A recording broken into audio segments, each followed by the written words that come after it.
Hello, welcome to the self-learning platform by Dr. Sushma Singh. Today we start Unit 8, UN System, Peacekeeping, Peacemaking and Adjudication.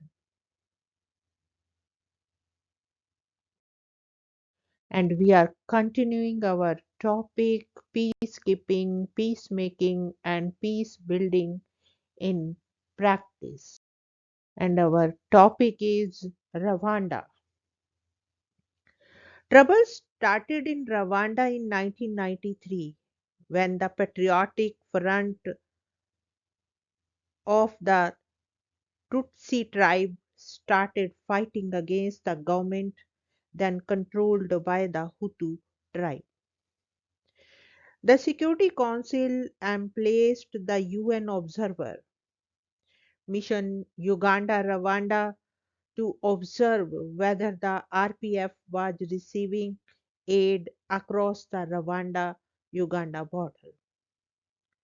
The RPF and the government reached an agreement, the Arusha Accords of 1993, for a comprehensive settlement, first by establishing a transitional government until election, next integration of armed forces of the two sides, and then holding elections. A neutral international force was to be established to implement the agreement.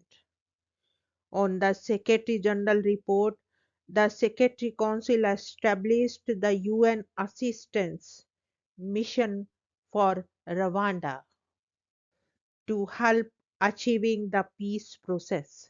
However, on April 6, 1994, in an air crash near Kigali airport, the President of Rwanda and the President of Burundi died. On the next day, barricades were raised in the Kigali, the capital of Rwanda, and the extremists of Hutu started the massacre of the Tutsi people and the moderates among the Hutu who advocated reconciliation. About 200,000 died in the massacre, which was genocide on a large scale. The resulting civil war caused the reducing of the role of UNAMIR to merely that of rescuing the civilian from the conflict area and rendering humanitarian assistance. The Security Council, instead of increasing the strength of UNAMIR to put down the civil war, reduced the strength to play the role of an intermediary to effect reconciliation between the factions and to render humanitarian aid. In May, the Security Council decided to have a new force of 5,500 men to contribute to the security of displaced persons. But it appeared that such a force would not be available until July. As a temporary measure, France was authorized to deploy its forces for enforcement action under Chapter 7 of the Charter to provide security and protection for displaced persons. By August, the RPF gained control over the whole territory.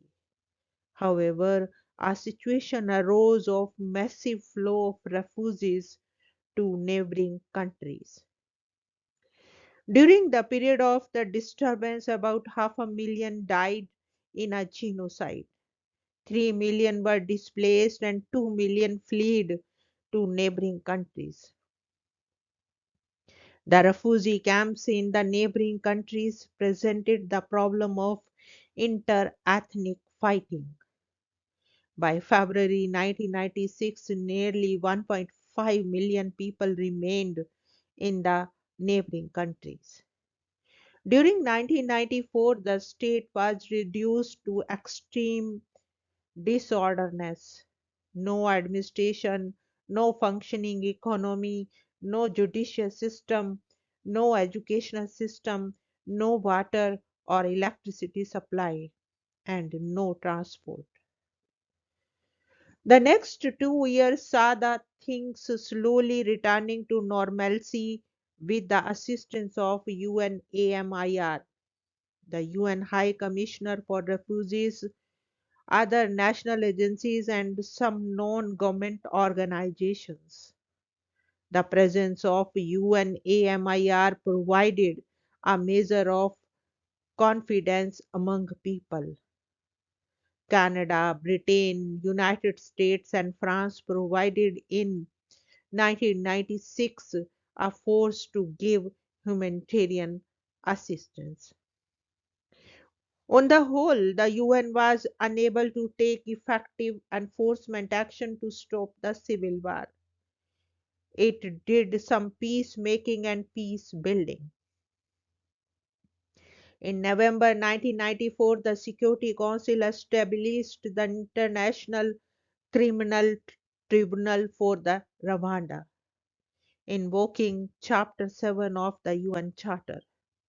Several Hutu extremists who indulged in genocide and committed crimes against humanity were brought before the tribunal, which was based in Arusha.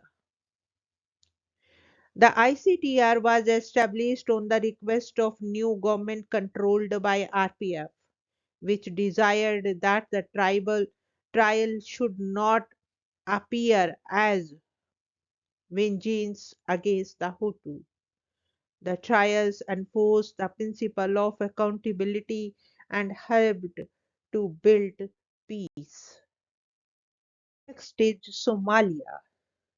In 1992, civil conflict broke out in Somalia, and the Security Council found that the civil conflict disturbed the stability and peace in the region, and the continuation of it would constitute a threat to international peace and security. The civil war led to starvation of people on a large scale. An operation to provide humanitarian assistance did not provide the intended assistance. The Secretary General outlined three options before the Security Council: to continue the presence of UNOSOM based upon the principles of peacekeeping, to withdraw the military elements of UNOSOM and allow humanitarian agencies to negotiate with the fighting factions, to use military force countrywide or in some limited areas by UNOSOM or by a group of states under the Security Council's authorizations. He informed that United States was willing to lead such operation.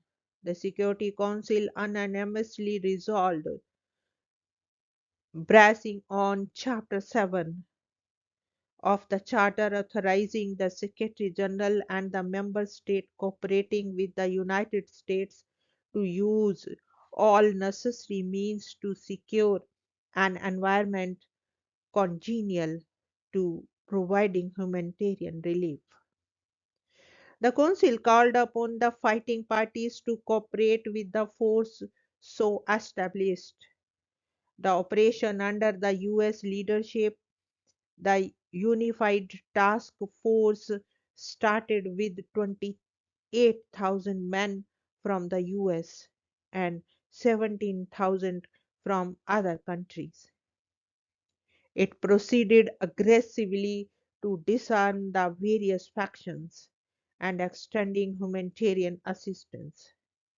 It did not limit itself to action of self defense, but in February 1993, the US started reducing its troop strength. This was apparently due to the fact that several US servicemen were killed, and the growing settlement in the US was, why should Americans get killed for the sake of a cause in some remote part of Africa? The Secretary General proposed and Security Council approved the creation of a UN force, 28,000 strong, invoking chapter of 7 of the charter. This force proceeded aggressively and in the process actually became one of the sides fighting the civil war, directing its action against Somalia National Alliance. In this situation, the Security Council decided in March 1995 to withdraw from Somalia as the operation was going beyond the principles of peacekeeping.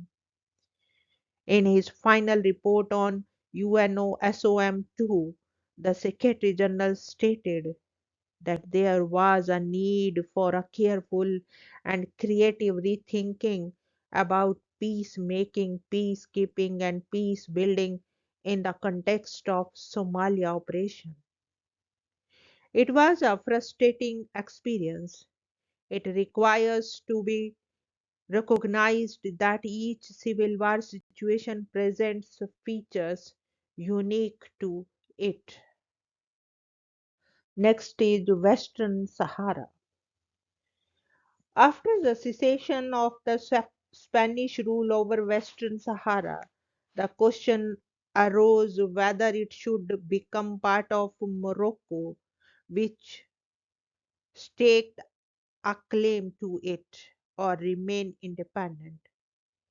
In accordance with the agreement reached at the instance of UN Secretary General and the Organization of African Unity, the UN mission for referendum in Western Sahara was established in 1991 to supervise ceasefire and to conduct a referendum to decide whether West Sahara should become part of Morocco or remain independent.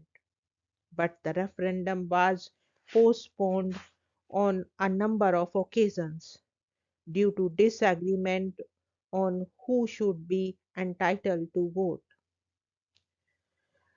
The MINO RSO continues to be in existence now. Next is Mozambique. In 1992, the fighting between two political parties in Mozambique caused deaths on large scale and uprooted many people.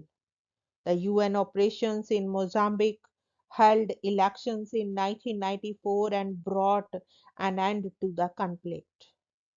The UN Secretary General described the operation in Mozambique as a story of success in peacekeeping, peacemaking, and humanitarian and election assistance.